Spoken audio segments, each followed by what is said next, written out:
সত্য। এই যে আমরা বলি ফেসবুকে এত বেশি ছবি দিয়েন না ভাই, ছবি তুলেন না, বারবার যে বলি নিষেধ করি। কারণ কি জানেন? একটাই কারণ, বিকজ চোখ লাগাটা সত্য। নবী সাল্লাল্লাহু আলাইহি ওয়াসাল্লাম বলেছেন ইন্না আইনাল হক, চোখের নজর সত্য। নবী করিম সাল্লাল্লাহু আলাইহি ওয়াসাল্লাম বলেছেন এটা সত্য, কারণ নবী করিম সাল্লাল্লাহু আলাইহি ওয়াসাল্লাম যা বলেছেন সাদাকাল্লাহু ওয়া সাদাকা রাসূলুহুল কারীম। নবী যা বলেছেন, আল্লাহ যা বলেছেন চিরায়ত সত্য, এর বাইরে কোনো সত্য আছে? খুব সতর্ক থাকবেন, আমি পরে সলিউশন বলছি আপনাদেরকে। আরেকটা বলেছি, নবী সাল্লাল্লাহু আলাইহি ওয়াসাল্লাম বলেছেন চোখের বদনজর এমন সত্য যে একটা উটকে এই রান্নার ডেকচির মধ্যে ঢুকাই ফেলতে পারে। একজন সাহাবী গোসল করছিলেন, গোসল, এটা হাদিস সহিহ, এই আলেম ওলামা যারা আছেন তারা জানেন যে এই হাদিস সহিহ।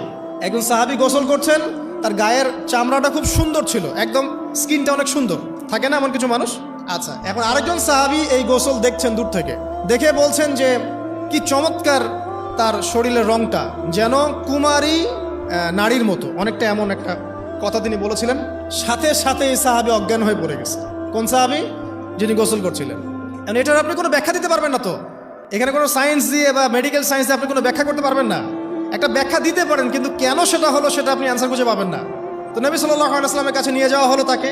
তিনি বললেন যে এই ব্যক্তির ব্যাপারে কি কেউ ভালো মন্দ কিছু বলেছিল? তখন একজন সাহাবী বললেন হ্যাঁ, অমুকে বলেছে এর স্কিনটা অনেক সুন্দর, ওকে ডেকে নিয়ে আসো। ওকে ডেকে আনা হলো। ডেকে আনার পর নবীজি তাকে অনেক শাসালেন, তোমরা তোমাদের ভাইদেরকে কি মেরে ফেলতে চাও? তখন এই সাহাবী তো অবাক, আমি আবার কখন মারতে চাইলাম ইয়া রাসূলুল্লাহ? আমি তো মারতে চাই নাই, আমি তো খালি বলেছি যে তার গায়ের রংটা অনেক সুন্দর।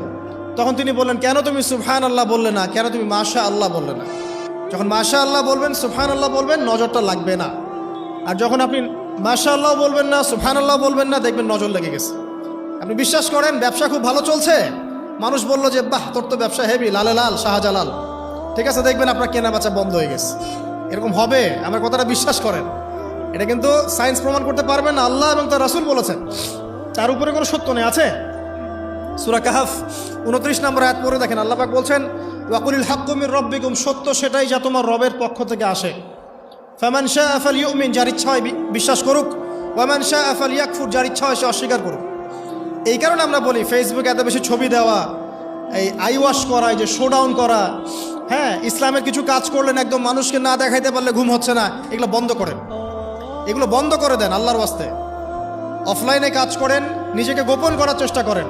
যত বেশি মানুষের কাছে নিজেকে এক্সপোজ করবেন, কাজের বরকত কমে যাবে, কাজের বরকত কমে যাবে, চোখ লাগবে, নজর লাগবে। এবং চোখ লাগা বদ নজরে বহু আলেম আস্তে আস্তে মাঠ থেকে মাইনাস হয়ে গেছে না?